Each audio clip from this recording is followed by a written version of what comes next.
coordinadora de ese grupo. Mi nombre es Ana Clara Torres, yo soy médica clínica y médica dermatóloga. Me dedico especialmente a la atención de pacientes que tienen urticaria entendiendo junto con mis compañeros, la doctora Alicia Canabó, la doctora Adriana Escándar Sarabia y el doctor Alan Klubok, que esta es una problemática frecuente, junto incluso con el resto de los miembros del grupo de trabajo, y damos este taller que tiene el objetivo de ir planteando algunas preguntas que tienen relación con mitos y verdades sobre esta enfermedad, para ir sacando algunas dudas y explorando algunos conceptos que quizás para ustedes como amigos, familiares o incluso médicos pueden ser de interés, para que compartamos entre todos estas dudas, vayamos poniendo en claro algunas cosas que son, digamos, ya ciertas, sobre las cuales ya tenemos certeza desde lo que es la medicina actual, y otras que a lo mejor nos quedan algunos grises, algunas dudas también a todos. La idea, el objetivo es que en un primer lugar yo voy a compartir pantalla, vamos a ir comentando entre todos algunas de estas preguntas y respuestas. En ese momento, mientras nosotros vamos presentando, les proponemos que si van surgiendo dudas ya las vayan colocando como preguntas o como aportes en el chat que tenemos. Y al final, cuando terminemos de hablar, que van a ser poquitos minutos, vamos a abrir un espacio para que todos podamos conversar. Vamos a empezar entonces ahora. Voy a compartir mi pantalla.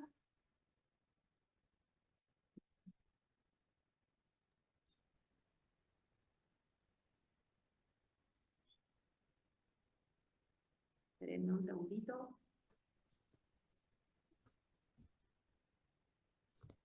¿Pueden ver mi presentación? Todavía no, Ana. Ahí me avisa que se está cargando todavía. Cuando esté compartida, ¿me avisan, por favor? Sí, sí.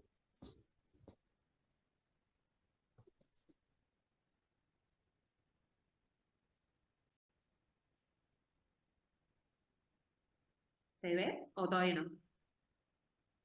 Todavía no la logro ver yo.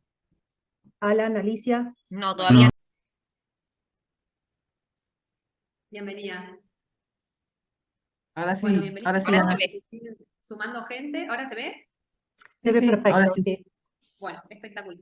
Entonces, como les contaba, este taller es sobre mitos y verdades sobre urticaria. La actividad está pensada fundamentalmente para pacientes y familiares o cualquiera que esté interesado en la patología.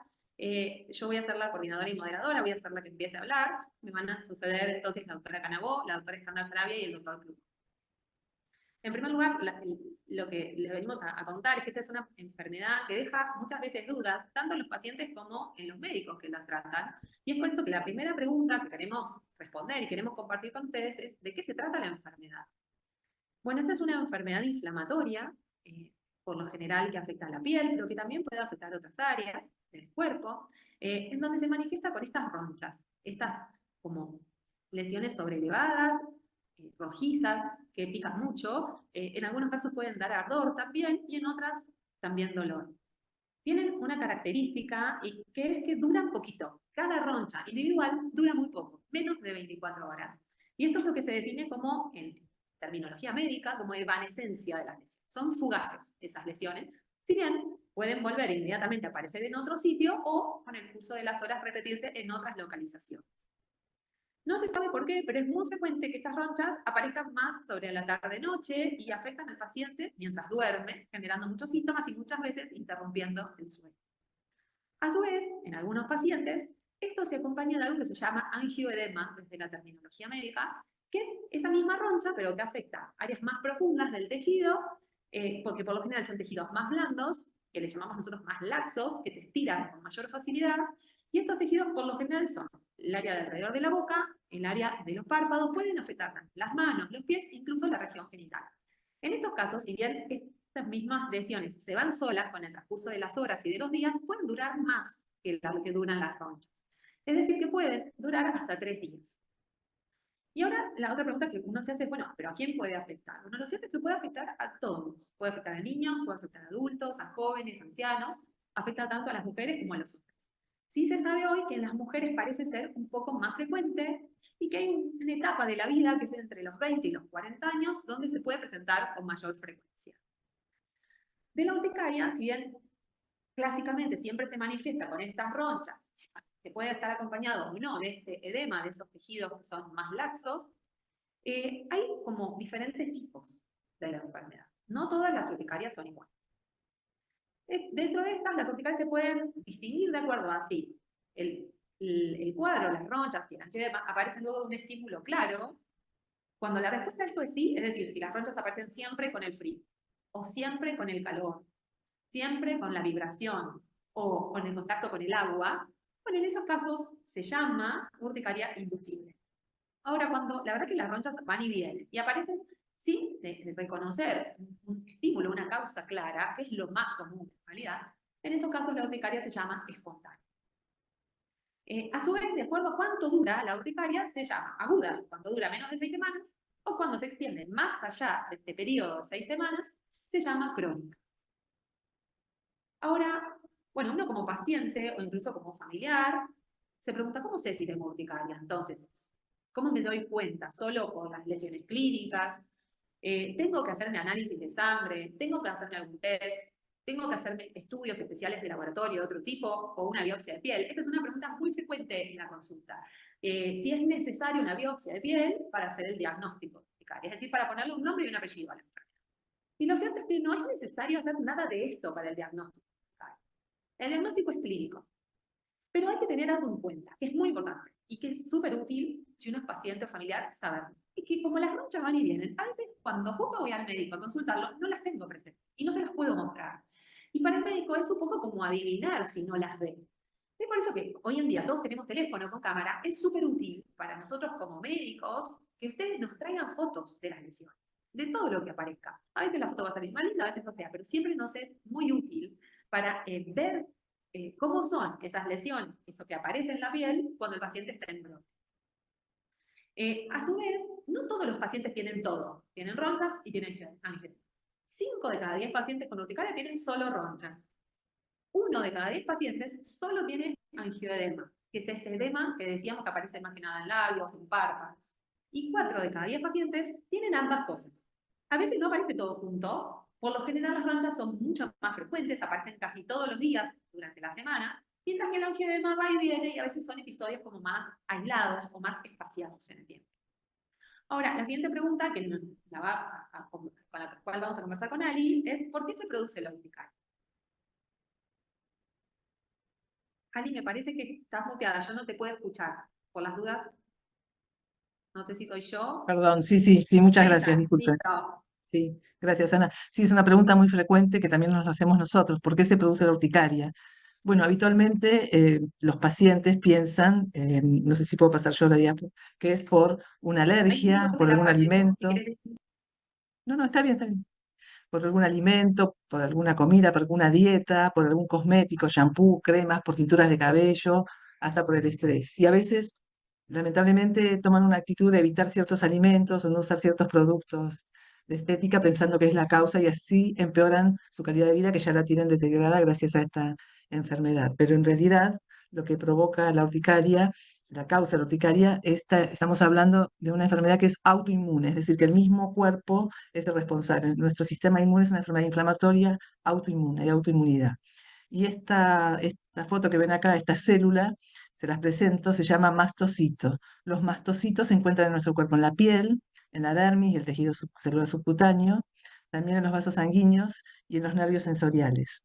El mastocito tiene algunos gránulos que ya están preformados con ciertos factores. El principal mediador es la histamina. Entonces, ante cierto estímulo, el mastocito libera histamina de sus gránulos y provoca toda la clínica que vemos de la urticaria, el edema, la roncha, el eritema, también el angioedema, ¿no es cierto? O sea, el mastocito es el director, el responsable de toda la reacción de toda la clínica de esta enfermedad. Una cosa que quiero aclarar es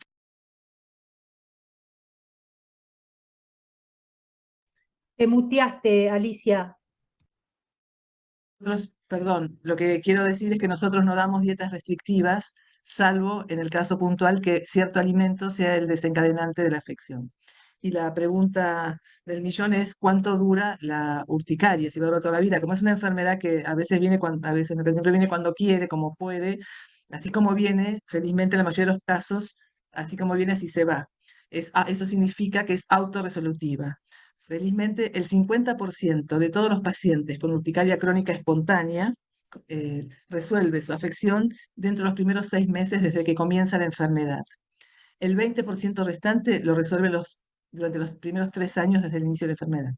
Y desafortunadamente el resto tarda más tiempo, algunos años más, hasta la resolución de esta afección. Muy bien. Y Entonces, siguiendo un poco lo que venía contando Alicia, ¿se puede curar la urticaria?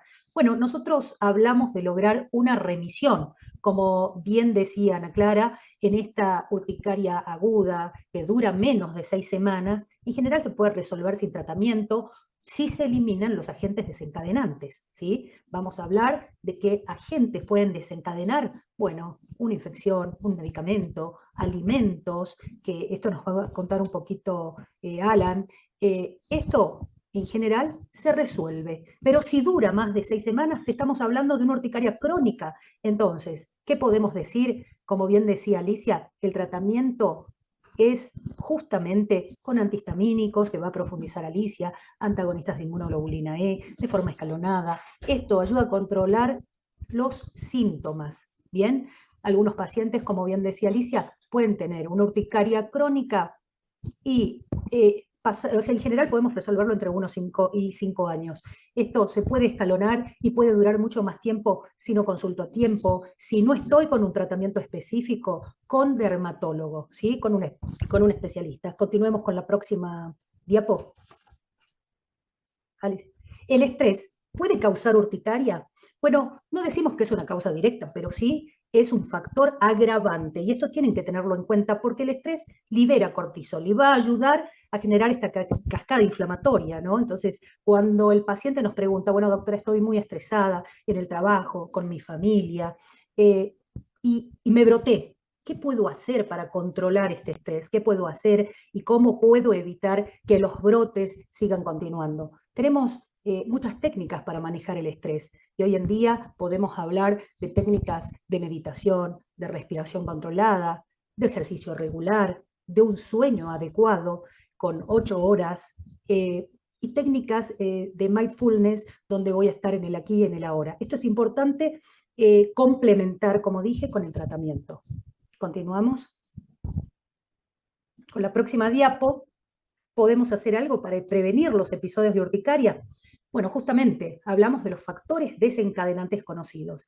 Si yo tengo un factor que, como decía Ana Clara, se repite en el tiempo y digo, bueno, me expongo al frío y este es el desencadenante conocido, bueno, vamos a evitar el frío y vamos a dar un tratamiento adecuado. Si es un alimento específico, por ejemplo, mariscos, bueno, conozco el desencadenante y puedo evitarlo. Algo que yo le enseño mucho a mis pacientes es a registrar los episodios. ¿Qué quiere decir esto? Tener un cuadernito, una libreta, donde yo puedo ir anotando cuándo me broté, cuánto tiempo duró. Recuerden que son ronchas evanescentes, que duran menos de 24 horas, o sea que voy a anotar cuántas veces me broté en el mes, cuánto duraron, si calmaron o no con el tratamiento. Y también cómo me afectó en esta vida diaria, en mi vida social, en mi vida familiar, porque a eso apunta el tratamiento, a mejorar nuestra calidad de vida. Y como ya les había mencionado, el manejo del estrés. Continuamos. La próxima diapo.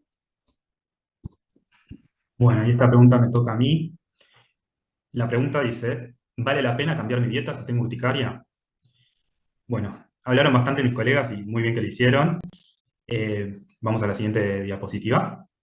Viene con animación esta, así que, bueno, justamente hablamos mucho de las dietas. Una dieta restrictiva, como la manito de la chica ahí lo marca, ¿es necesaria para la vida de una persona que tiene una urticaria?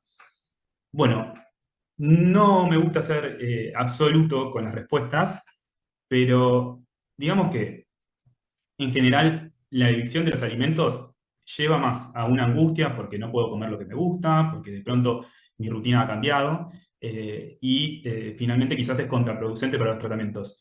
Esto sobre todo con lo que son las urticarias crónicas, aquellas que como dijeron las colegas vienen durando más de 6 semanas.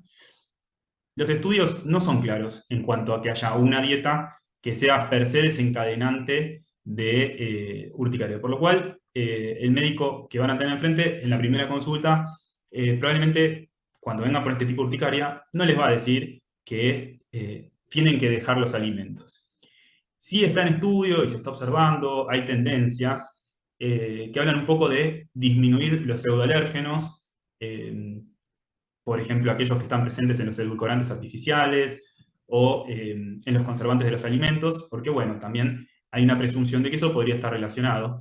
Eh, pero bueno, en un primer momento, para las urticarias crónicas, quizás no sería necesario eliminar alimentos, aunque esto se puede ir charlando con los pacientes porque a veces algún que otro alimento puede tener que ver con una exacerbación de los síntomas y creo que uno tiene que estar atento. Esto es más parte de lo artesanal. Quizás lo distinto y lo que confunde son esas urticarias agudas que en general se dan en la infancia, que afectan, que generan las hinchazones de los labios, de la boca, de la cara, el angioedema, como mostró la doctora. Eh, Esos episodios de urticaria aguda de la infancia sí pueden estar asociados con alimentos, con pescado, frutos de mar, frutos secos, etc. Pero bueno, la urticaria crónica en sí no requiere una dieta tan estricta. Podríamos pasar a la siguiente. Entonces, también un poquito para reforzar lo que dijeron mis colegas, pusimos esta pregunta de si tengo que hacer estudios si tengo urticaria. Y bueno, la respuesta es, la mayoría de las veces probablemente que no, porque la urticaria tendría que ser una urticaria crónica, aquella que se da más de 6 semanas, para que solicitemos un laboratorio de sangre. Ponemos la siguiente. Eh, y justamente pediríamos un laboratorio de sangre, un estudio de sangre, para evaluar ciertos factores inflamatorios y alguna que otra enfermedad asociada, como problemas de tiroides, pero esto de ningún modo debería retrasar el inicio del tratamiento, que como mencionaron también mis colegas, probablemente sea un poquitito relacionado con las medidas generales que podemos tomar, que fueron las que fueron diciendo, y seguramente como mínimo arrancar con un antihistamínico oral. Ahora sí podemos seguir. Así que por favor no demoremos el inicio de los tratamientos eh, con un laboratorio, ¿no? Y bueno, y otra cosa que vemos a veces con un poco de preocupación o por ver pacientes que vienen sufriendo, teniendo una urticaria de mucho tiempo, con muchas ronchas y llevan meses o años y no saben qué ponerse y quizás van al farmacéutico y el farmacéutico les dice que utilicen una crema que tiene un corticoide, con un antibiótico, con un antimicótico. eh, y bueno, entonces nos preguntamos, ¿los tratamientos con cremas sirven?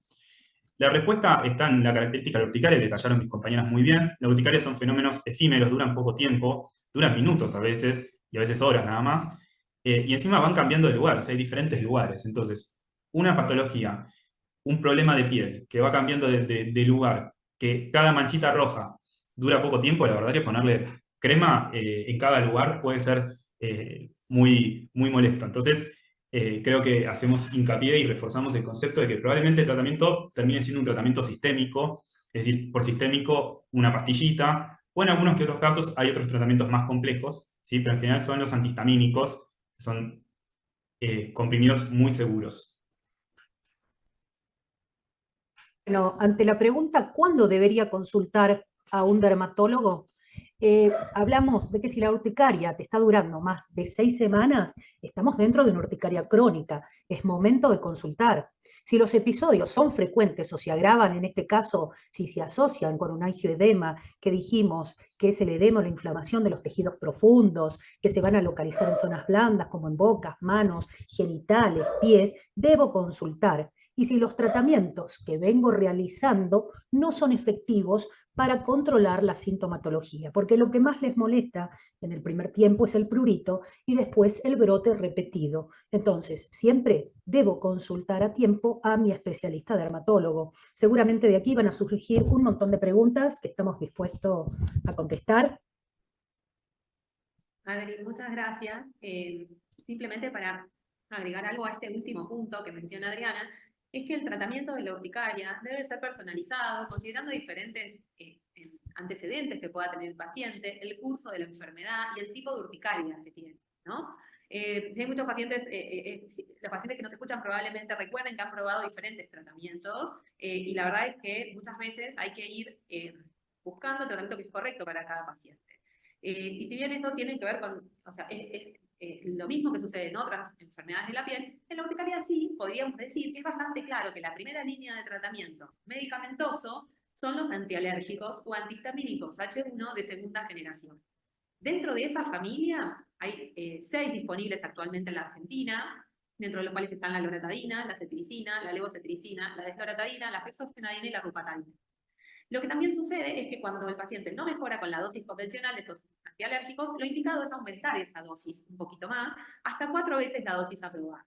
Y si ya con eso el paciente no mejora, lo cual es importante evaluar con algunos cuestionarios que solemos hacerle a los pacientes cuando vienen a la consulta, entonces ahí indicaríamos otro tipo de medicamentos, que sugieren actualmente las guías internacionales y recomendamos nosotros como especialistas, es el omalizumab, que es una medicación que se aplica por vía subcutánea y que se da cada 4 semanas. Con estos tratamientos, aproximadamente 8 a 9 de cada 10 pacientes andan bien. Y el objetivo del tratamiento es sostenerlo mientras la enfermedad dure, porque como mencionábamos antes, esta enfermedad no la podemos curar. No tenemos tratamientos curativos, tenemos tratamientos que nos ayudan a acompañar a nuestros pacientes para que vivan como si no tuvieran urticaria el tiempo que la enfermedad dure, ¿sí? Entonces, un poco hecho este comentario, damos lugar entonces a preguntas y respuestas. Yo voy a dejar de compartir la pantalla. Las preguntas las pueden hacer, si quieren, desmuteándose y preguntándolo verbalmente, o bien si quieren enviar preguntas por el chat, podemos ir contestándolas de forma oral, ¿sí? Acá Eduardo Figueroa pregunta, perdón, hay una pregunta antes. ¿Cuál es la dosis de rupatadina? ¿Así es? Sí, la dosis de 10. rupatadina es de 10 miligramos por día, la convencional. Y se puede cuadriplicar la dosis de rupatadina. La rupatadina tiene una particularidad, y es que, a diferencia de otros antihistamínicos H1 de segunda generación, tiene interacciones con varios fármacos. Entonces, lo que es particularmente importante es conocer qué otros medicamentos toma el paciente que lo está recibiendo para chequear que no haya interacciones y de esa manera no tengamos alguna dificultad. Las dosis convencionales, no las dosis aprobadas, se puede cuadriplicar la dosis. Lo que se ha visto, lo que vemos en la práctica cotidiana y lo que se ha visto en los estudios de investigación, es que esto aumenta la eficacia sin aumentar la toxicidad de estos medicamentos, ¿sí? O sea, no aumentan los efectos adversos, excepto algunos pacientes que son particularmente sensibles a algunas cuestiones particulares de cada medicamento. Por ejemplo, en algunos puede dar un poquito de sedación, en otros pacientes puede dar algo de malestar digestivo, algún otro tipo de medicamento. Creo que se contestó la pregunta porque vuelve a repetir, ¿qué experiencia tienen con rupatadina? Yo, si quieren, comparto mi experiencia, es muy buena. Tenemos pacientes que no estaban respondiendo a otros antihistamínicos que con la rupatadina sí tuvieron buena respuesta. Esto se condice un poco con los trabajos publicados de eficacia comparativa de estos antialérgicos. Hay estudios en los cuales se ha publicado, se ha observado cuál de los antialérgicos es más eficaz.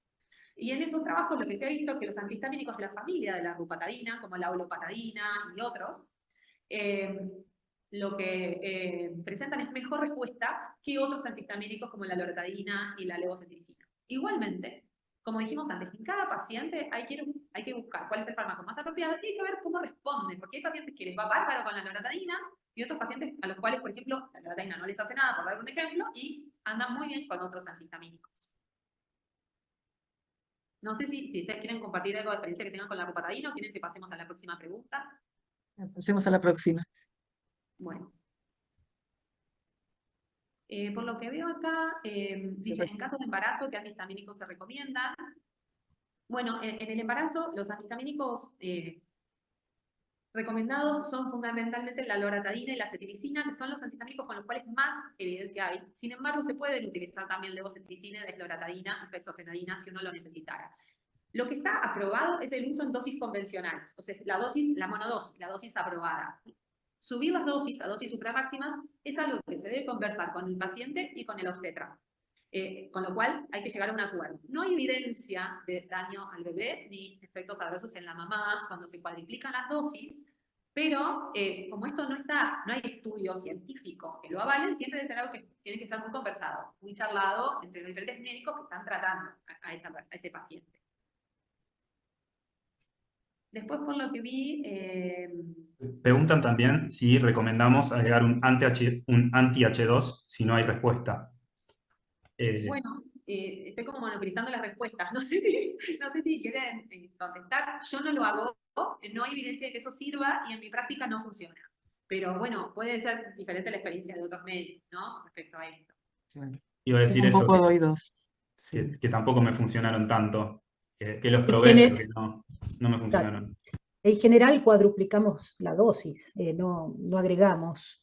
No Claro. sé cuál será la experiencia. No Es agregamos otros antihistamínicos tampoco, tal cual, Adriana. O sea, lo que se ha Sí. visto es que cuando uno tiene que aumentar la dosis, es mejor sostener un único antihistamínico en dosis supramáxima que combinar diferentes antihistamínicos, porque esto suma eficacia sin sumar efectos colaterales. Ahora, hay algo que también es importante. Lo que no deberíamos usar, no deberíamos combinar tampoco, son los de primera generación. Porque si bien son fármacos que se usan mucho porque le dan sueño al paciente y lo ayudan a dormir, son fármacos que tienen un índice terapéutico. Eso significa que la diferencia entre la dosis que me hace bien y la dosis que me hace mal es muy corta y es mucha la posibilidad que tenga efectos adversos ese antihistamínico. Entonces, por eso no se deberían usar. Y por otro lado, si bien dan sueño, el sueño que dan es un sueño que no es reparador, porque suprimen del sueño una fase que se llama de movimientos oculares rápidos, que es la fase en la cual realmente descansamos. Entonces, si bien uno duerme con este tipo de antialérgicos, no es reparador ese sueño, no da descanso real. Entonces, no es un tipo de medicamentos que sean recomendados en la urticaria. Lo otro que preguntaban, y que vi un poquito más arriba, es cuál es el panel de exámenes que se recomienda de rutina en este, ¿cómo se llama? En el manejo, en el estudio de la urticaria crónica. No sé si lo quieren aclarar o si quieren que lo conteste yo. Sí, yo lo que digo.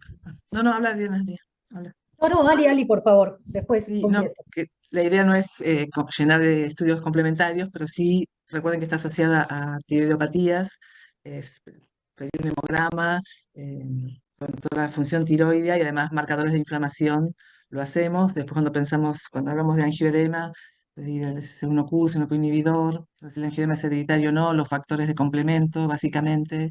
También buscamos descartar agentes infecciosos, pedimos la serología para mononucleosis, Epstein-Barr, micoplasma neumonía. Esos son los más frecuentes. Claro, como dice Ali, lo que está indicado de rutina en todo paciente con urticaria crónica es un hemograma con fórmula y plaquetas, eritro y PCR, una TSH y un anticuerpo antiperoxidasa. Eso es lo único que deberíamos pedir de rutina. Después, por supuesto, hay un montón de otros estudios que podemos pedir de acuerdo a cada caso en particular. Como dice Ali, si tiene angioedema y no tiene ronchas, si estoy pensando en angioedema hereditario, pido complemento, pido dosaje C1Q o función de C1Q. Si en realidad tiene síntomas digestivos o algún otro síntoma que me está orientando a una parasitosis intestinal, la puedo buscar. Pero no son estudios que se buscan rutinariamente. Hay una pregunta que está vinculada con esto después en el chat, que es el de la candidiasis.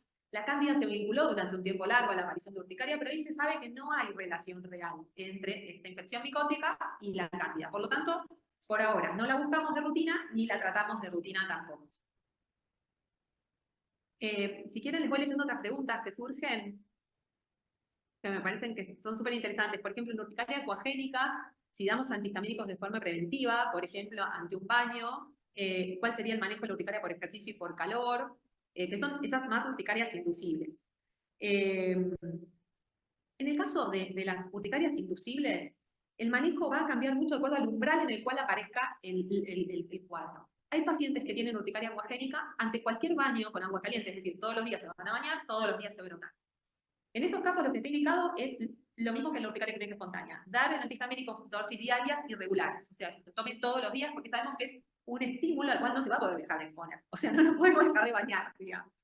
Pero, por ejemplo, hay algunas urticarias por ejercicio que aparecen solo ante estímulos muy intensos. Por ejemplo, si el paciente anda en bicicleta más de 30 minutos. En esos casos, el tratamiento sí puede ser preventivo en el sentido de que cuando el paciente sepa que va a hacer ejercicio ese día y va a andar en bici más de 30 minutos, por dar un ejemplo, ese día sí que tome 2 horas antes el antihistamínico. Pero que no lo tome todos los días si no se brota con ejercicios menores, como por ejemplo subir una escalera. Hay pacientes que suben una escalera y ya eso es estímulo suficiente como para brotar. La escalera terapéutica en las urticarias inducibles es exactamente igual que en las urticarias espontáneas. Es el antihistamínico dosis convencional, en el segundo paso está el antihistamínico en dosis supramáximas y en el tercer paso está el omalizumab. Que sí, hay médicos, si quieren en el auditorio podemos conversar sobre las dosis de omalizumab y cómo empezar y cómo seguir, pero quizás no es algo que sea de tanto interés para los pacientes, me parece a mí. Después, bueno, preguntan cómo es el abordaje de la urticaria por fármacos. En mi experiencia, cuando la urticaria es claramente inducida solo por el fármaco y no hay, digamos, una patología autoinmune de base, con la suspensión del fármaco la urticaria se resuelve. Los fármacos con mayor frecuencia yo he visto que dan estos cuadros, que son urticarias agudas en realidad, son los antiinflamatorios, no esteroides y los antibióticos. Pero no Sí, sé los si beta-lactámicos generan urticarias y en general le pedimos a los pacientes que registren y que recuerden cuál es el medicamento que tomaron y cuál es el medicamento que los brotó. Entonces, el registro es fundamental para compartir con su médico. Y si no lo recuerdan, sáquenle foto, porque a veces dice, tomé la pastillita celeste y demás, sáquenle foto y muestren, este es el medicamento que me brotó. Esto es para los pacientes un registro muy válido y para el médico, por supuesto. Beta-lactámicos, dije, ¿no? Perdón, Adri. Sí, continuamos con las preguntas.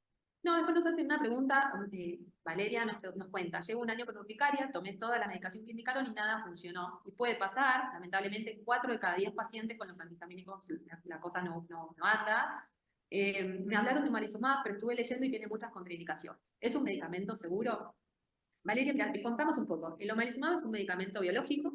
Dentro de los medicamentos biológicos es quizás el más seguro que existe desde el punto de vista de que no genera disminución de las defensas, no predispone a las infecciones, no hay que hacer estudios previos para indicarlo, ni tampoco estudios de control durante el tratamiento.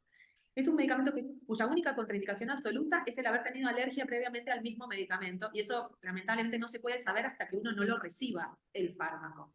Acá en Argentina, este medicamento es inyectable, se pone como vacunas, y la dosis es de 300 miligramos. Cada jeringuita de la medicación trae 150 miligramos y esto se aplica uno en cada brazo. Acá en Argentina, por ley, todavía las 3 primeras aplicaciones son directamente observadas por el médico, es decir, que las hacemos los médicos en nuestro consultorio, aplicamos la medicación, el paciente se queda durante 2 horas después en la sala de espera para estar seguros de que está todo bien, lo cual sucede casi en la totalidad de los pacientes. Esto se pensó así porque hace muchos años, cuando el medicamento se empezó a usar para asma, que ahí se descubrió que funcionaba para urticaria, en realidad, porque los pacientes tenían asma y urticaria y se curaban de las dos cosas, y ahí se descubrió el uso en urticaria. En los pacientes con asma que necesitaban dosis mucho mayores de la medicación, se veía que algunos tenían algunas reacciones adversas que eran como alergias y que debían ser tratadas inmediatamente. Entonces, por eso se dio este sistema de la aplicación directamente observada en las 3 primeras dosis. Sin embargo, Argentina está desactualizada con respecto a esto, porque en España, por ejemplo, es tan seguro el medicamento que el paciente se lo puede dar en su casa desde la primera vez. Desde la primera vez que se lo quiera aplicar, se lo puede aplicar solo en su casa. Así que te diría que confíes en los médicos que te propusieron esta medicación. Es una medicación muy efectiva, en 8 de cada 10 pacientes logra controlar la enfermedad y realmente cambia mucho la calidad de vida. Bueno, nos preguntan también la relación con la diabetes o la resistencia a la insulina. No sé si querés contar un poquito sobre esto. A ver, la urticaria, como es una enfermedad autoinmune, como explicó Ali, puede tener relación con otras enfermedades autoinmunes. La más común es la enfermedad tiroidea autoinmune o tiroiditis de Hashimoto. Pero hay otras enfermedades autoinmunes con las cuales puede tener vínculo. Y si esa diabetes es autoinmune, es decir, es de esas diabetes que necesitan insulina para su manejo, es probable que haya alguna relación. ¿Sí? No significa que cuando esté bien controlada la urticaria, la diabetes va a mejorar, ni que cuando la diabetes esté bien controlada, la urticaria va a mejorar. O sea, no están atadas en cuanto a su evolución y respuesta al tratamiento, pero sí puede haber como un vínculo por detrás de esto. Y acá hay una pregunta para Alan. Dice, ¿se recomiendan cremas con avena o tipo caladril? Buenas. En sí, obviamente, seguimos hablando y reafirmando que el tratamiento se va a tratar en las medidas generales principalmente y en el uso de antihistamínicos, y en la gran mayoría de los casos eso servirá para resolver. Ahora, el cuidado de la barrera cutánea mejora tanto en la urticaria como en el resto de las enfermedades de la piel. El hecho de tener emolientes, realmente uno podría extrapolar eso a una mejoría, o sea que realmente tener la piel hidratada, usar jabones sin detergente seguramente también mejoraría, y los emolientes con avena, que también es un tipo de activo muy utilizado desde tiempos muy lejanos, también serviría. Por ahí me parece que la pregunta más a lo que es el antihistamínico tipo caladril y más aplicación puntual, me parece que no, yo particularmente no oriento por el tratamiento, porque prefiero dar un antihistamínico que vaya por vía sistémica, que ayude al paciente en un modo más global. No sé si alguien quiere Sí, acotar. coincido con vos, coincido con vos, Aran. Hay 2 preguntas más, ya estamos en tiempo y tenemos que cerrar el taller, vamos a contestarlas. La primera pregunta es un paciente que nos comenta: buenas noches, tengo urticaria crónica hace más de 20 años, tengo un buen resultado con omalizumab desde hace 2 años. En este lapso, ¿debería interrumpir el tratamiento para chequear si aún sigue la enfermedad? La verdad es que la respuesta a eso no es blanco o negro. Lo que se propone actualmente en el mundo son 3 formas de proseguir. Si el paciente está completamente sin síntomas, sin ninguna roncha, se puede optar, el médico que dirige el tratamiento puede optar por una de 3 cosas. La primera es suspender y ver qué pasa. La segunda es bajar la dosis y en lugar de 300 miligramos, bajarla a una sola jeringa de 150 miligramos cada 4 semanas. Y la tercera opción, que es la que nosotros más usamos en el consultorio, es espaciar las dosis y llevarlas, en lugar de cada 4 semanas, primero cada 5, cada 6 semanas y paulatinamente hasta cada 8 semanas. Por lo general, lo que se ha visto que los pacientes, luego de espaciar la dosis a cada 8 semanas, no vuelven a presentar ronchas, el cuadro ya se fue y podemos suspender la medicación sin ningún problema.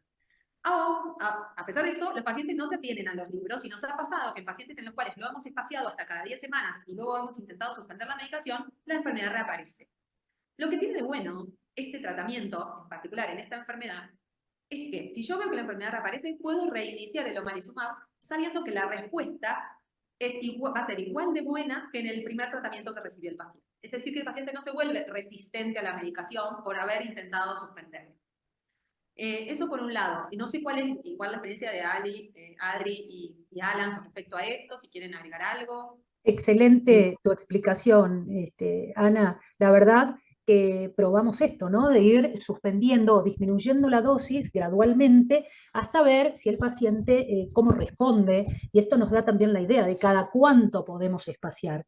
Para que no sea tan continuado. Ya sabemos, 150 subcutánea en cada brazo, y bueno, ver si se puede regular la dosis y quedarnos con una sola. Esto va a depender de la respuesta individual de cada paciente. Yo particularmente elijo ese método, cada 4, 6, 8, 10 semanas y de 300. Y como porque soy un poco obsesiva, en general al paciente le queda una dosis más en caso de que no se mejore la situación y tenga que volver a recibir. Pero bueno, esa es la opción que elijo yo, un poco seguida por Ana Clara, quien es nuestra Bueno, referente.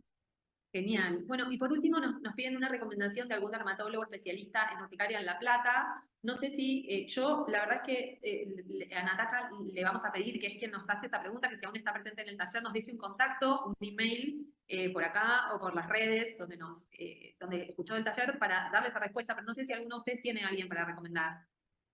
En Yo La no Plata, conozco, también. pero podemos preguntar al grupo, Claro, sí, a la sí. Sociedad de La No, Plata. que lo Sí. vamos es un dato que lo podemos averiguar y se lo podemos transmitir a Natacha. Así que si está Natacha presente, dejanos en el chat un contacto o contactarnos después por Instagram y bueno, y te vamos a tratar de ayudar con esto. Bueno, quiero cerrar el taller en virtud del tiempo, ya fueron 50 minutos. Quiero agradecerles a mis coequippers haber participado todos juntos en este taller. Me parece que para nosotros fue muy provechoso y vi mucha gente conectada.